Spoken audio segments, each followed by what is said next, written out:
இது மகிமை நேரம். கர்த்தரும் இரட்சகருமாகிய இயேசு கிறிஸ்துவின் இடைநேற்ற நாமத்தினாலே மகிமை டிவி நேயர்களை நான் வாழ்த்துகிறேன். இந்த மகிமை நேர நிகழ்ச்சியின் மூலமாக உங்களை சந்திப்பதிலே நான் மகிழ்ச்சி அடைகிறேன். பிரியமானவர்களே, இந்த நாட்களிலும் இயேசு கிறிஸ்துவினுடைய கட்டளைகளை கைக்கொள்ளுதல் என்பதை குறித்து நான் தியானிக்க இருக்கிறோம். இயேசு கிறிஸ்து இந்த உலகத்திலே வாழ்ந்து அவர் மரித்து உயிர்த்து அவர் பரமேறுவதற்கு முன்பாக தம்முடைய சீஷர்களுக்கு கட்டளையிட்டு சொல்லுகிறார்.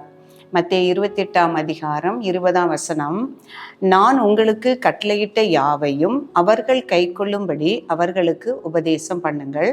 இதோ உலகத்தின் முடிவு பரியந்தம் சகல நாட்களிலும் நான் உங்களுடனே கூட இருக்கிறேன் என்றார். இயேசு கிறிஸ்து உலகத்தில் வாழ்ந்த நாட்களில் அவருடைய சீஷர்களுக்கு உபதேசங்களின் மூலமாக அநேக கட்டளைகளையும் கற்பனைகளையும் அவர்களுக்கு கொடுத்தார், அவர்களுக்கு கற்றுக் கொடுத்தார்.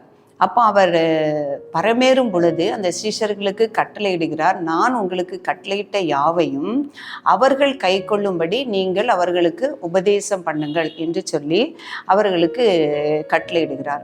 அவர் இயேசு கிறிஸ்து வாழ்ந்த நாட்களிலும் அவர் பிதாவினுடைய சித்தத்தையும் பிதாவினுடைய கட்டளைகளையும் கற்பனைகளையும் கை கொண்டு நடந்தார் என்று பார்க்கிறோம்.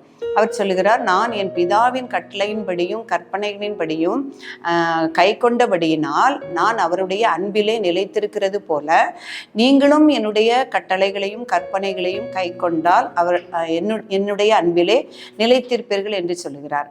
அப்போ இயேசு கிறிஸ்துவினுடைய அன்பிலே நாம் நிலைத்திருக்க வேண்டும் என்றால் அவருடைய கட்டளைகளையும் கற்பனைகளையும் கை கொள்ள வேண்டும். அவர் வாழ்ந்த நாட்களில் அவருடைய சீஷர்களின் மூலமாக ஜனங்களுக்கு ஓமைகளின் மூலமாக அநேக கட்டளைகளையும் கற்பனைகளையும் அவர் கொடுத்து சென்றார்.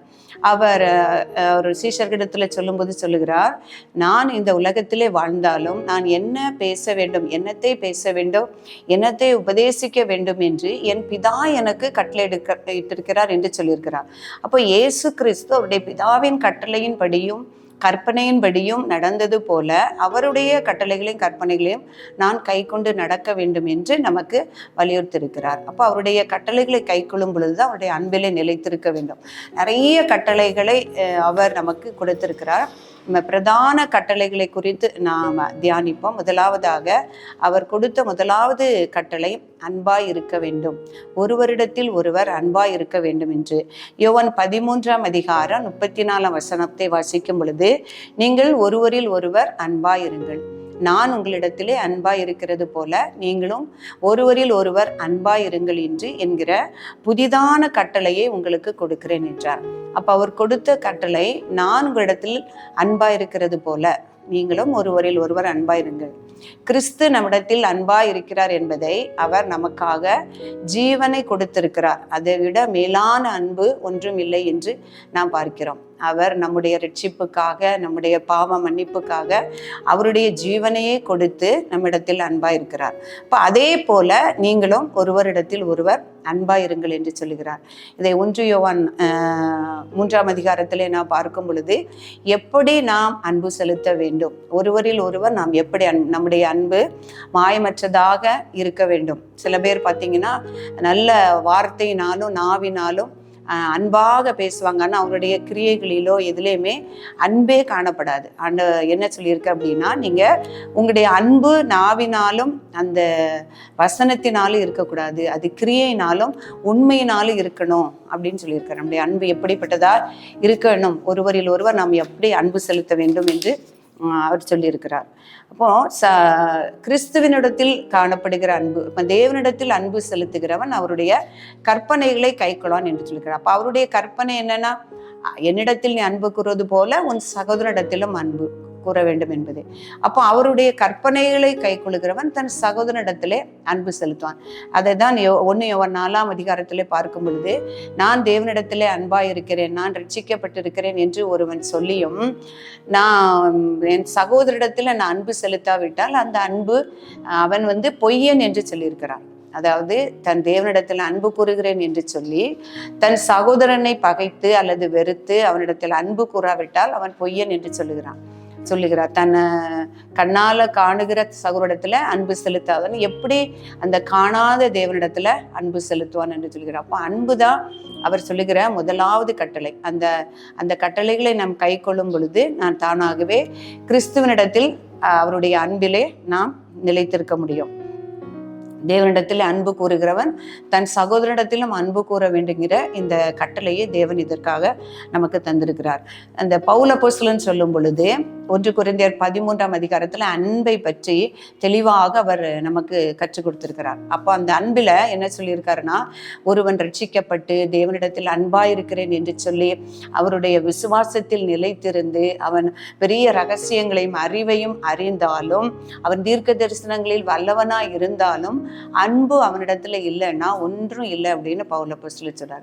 அப்போ தேவன் இயேசு கிறிஸ்து சொன்ன மாதிரி அவர் காட்டிய வழியில அவருடைய கற்பனைகளை சொல்றாரு. மத்தேயு 22ஆம் அதிகாரத்துல உன் தேவனாகிய கர்த்தரிடத்தில் முழு இருதயத்தோடும் முழு ஆத்மாவோடும் முழு மனதோடும் அன்பு கூறுவாயாக என்பது பிரதான கற்பனையா இருக்கிறது. அப்பதான் அவருடைய முதலாவது கற்பனை. அப்ப இதற்கு ஒப்பா இருக்கிற 2வது கற்பனை அப்படின்னு சொல்லியிருக்காரு. அப்போ நீ தேவனிடத்தில் அன்பு கூறுகிறது எவ்வளவு முக்கியமான கட்டளையோ அதே போல உன் சகோதரனிடத்திலும் தன்னை போல பிறனிடத்திலும் அன்பு கூறுவது அவ்வளவு முக்கியமா இருக்கிறது என்று இயேசு கிறிஸ்து நமக்கு முதலாவது கட்டளையாக கற்று தந்திருக்கிறார். அப்படி நாம் தேவனிடத்திலே அன்பு கூறும் பொழுது நாம் அவருடைய சீஷர்களாய் இருப்போம். பிரியமானவர்களே, அவரிடத்தில் அன்பு கூற வேண்டும், அவருடைய அன்பில் நிலைத்திருக்க வேண்டும் என்றால் கர்த்தர் நமக்கு தந்த கட்டளைகளை நாம் கை கொள்ள வேண்டும். அதில் முதலாவது கட்டளையான அன்பை குறித்து நாம் தியானித்தோம்.